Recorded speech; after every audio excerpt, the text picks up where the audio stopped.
உண்மையான காரணம்னு சொன்ன போனால் நான் நடிகனானது காரணம் கவுண்டமணி. ஓஹோ, எப்படி அவர் எப்படி காரணம்? அதான் நம்ம ஆகினதுக்கு காரணம் கவுண்டமணின்னா அது எந்த விதத்தில் காரணம். எங்களுக்கு முன்னால் சந்திரபாபு இருந்தார், அதுக்கப்புறம் தங்கவேலனை வந்தார், அதுக்கப்புறம் நாகேஷ் வந்தார். நாகேஷ் நாங்கள் டைரக்டராக வரும்போது கவுண்டமணி எடுத்துகிட்டு வந்துட்டோம். கவுண்டமணி பயணங்கள் முடிவதில்லை, நான் பாடும் பாடல், வைத்தியை காத்திருந்தார், மூணுலையுமே ஒரு பயணங்கள் முடிவதில்லையில் இந்த சென்னை மாநகரத்தில்னு பேசுவார். காட்டை வித்தே கல்லை குடித்தாலும் கவுண்டம் தாண்டான்னு இது என்ன இதை நம்ம நான் பாடும் பாடலில் சொல்லுவார்.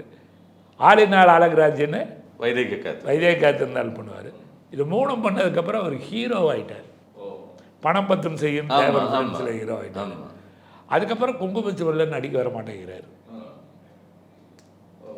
அம்மன் கோயில்களுக்காக நடிக்க வர மாட்டேங்கிறாரு.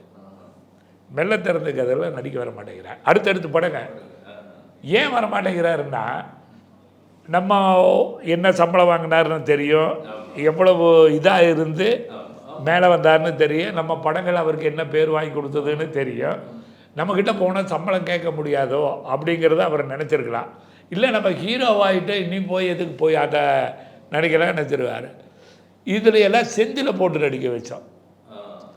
அந்த கவுண்டமணியினுடைய பலம் இதில் வரல.